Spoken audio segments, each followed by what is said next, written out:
ऐसा लगा अंत में बताइएगा जरूर। अरे बहू चाय ले ले, उठ जा बेटा।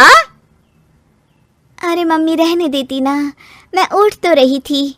अरे कोई बात नहीं, खाने में क्या बनाना है वो बता दे।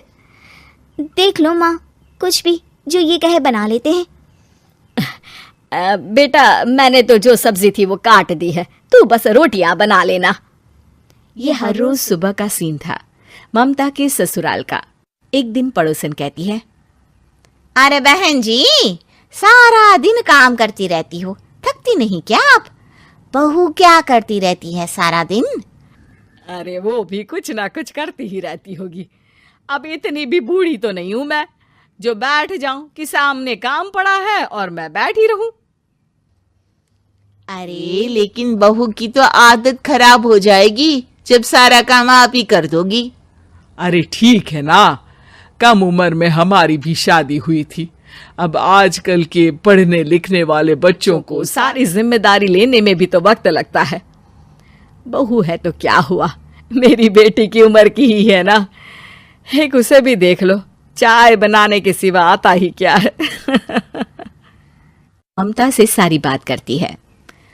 हाँ मम्मी जी ही ज्यादा काम करती हैं, इसमें कोई दो राय नहीं है।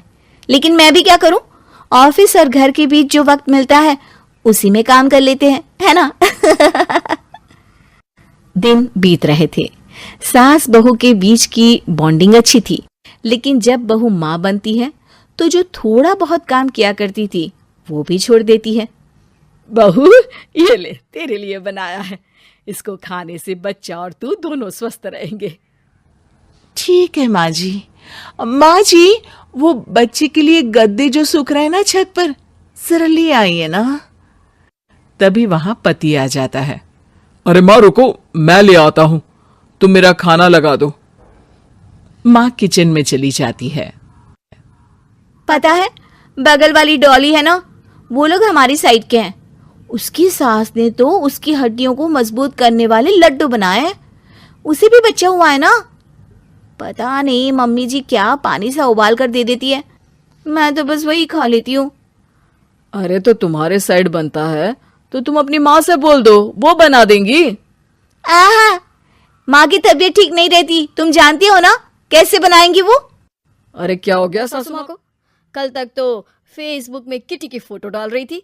अच्छा अच्छा चुप रहिए, डॉली की सास ने बनाया है, तुम लोगों का भी तो फर्ज बनता है।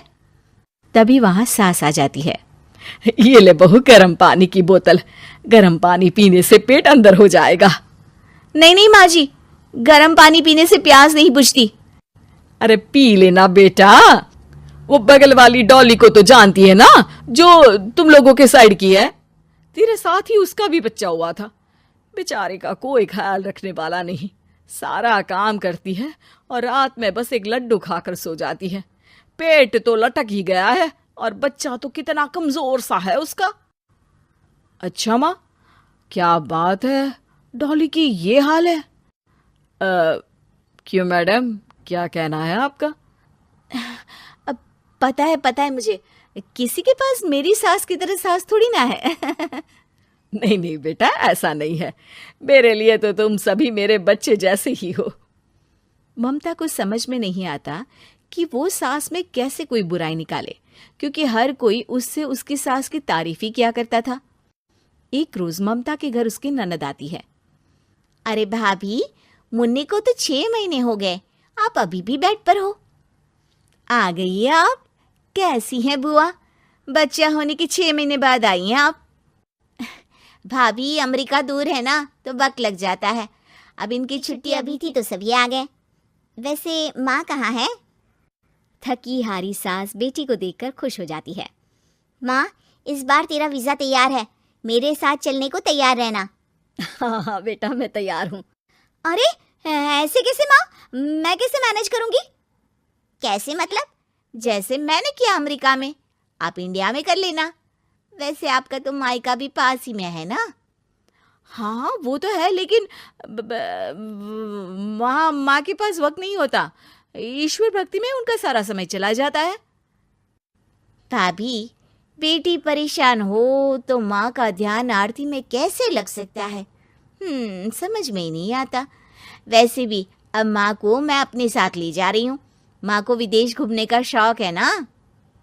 ममता मन मारकर चुप हो जाती है, लेकिन मन ही मन सोचती है कि वो कैसे सारा काम मैनेज करेगी। पति का खाना, नाश्ता, मुन्ने को नहलाना धुलाना, फिर रात भर इसके लिए दूध तैयार करना।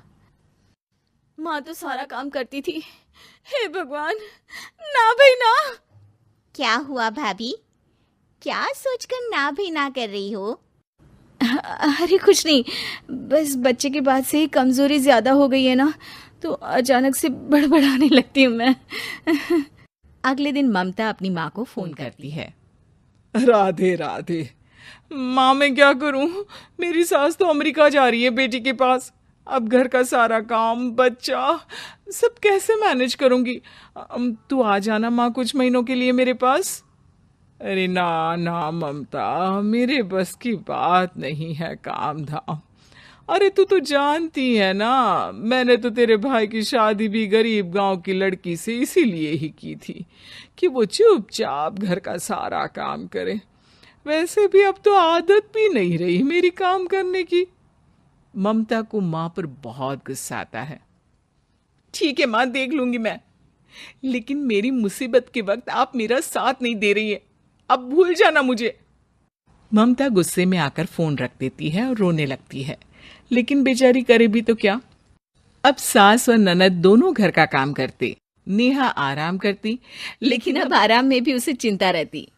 और फिर वो दिन भी आ जाता है जब ननद का जाने का वक्त आ जाता है। भाभी मैं जा रही हूँ, अपना और मुन्ने का ख्याल रखना। ममता सास को देखती है और गले लगकर रोने लगती है। माँ जल्दी आ जाना। सास मुस्कुराकर कहती है, कहाँ से ममता, मैं कहीं नहीं जा रही। मैंने देखा कि मेरे जाने की बात से ही तू परेशान हो गई थी, इसीलिए मैंने अपना जाना कैंसिल कर दिया है। तू चिंता ना कर, मैं तेरे साथ ही रहूंगी। ममता को अपनी माँ की बात याद आती है कि कैसे उसके कहने पर भी ममता की परेशानी को समझने की बजाय उसने मना कर दिया, जबकि सास ने बिना कुछ कहे बहू की समस्या पढ़ ली। हाँ माँ, हम सब साथ चलेंगे बाद में दीदी के घर अमेरिका।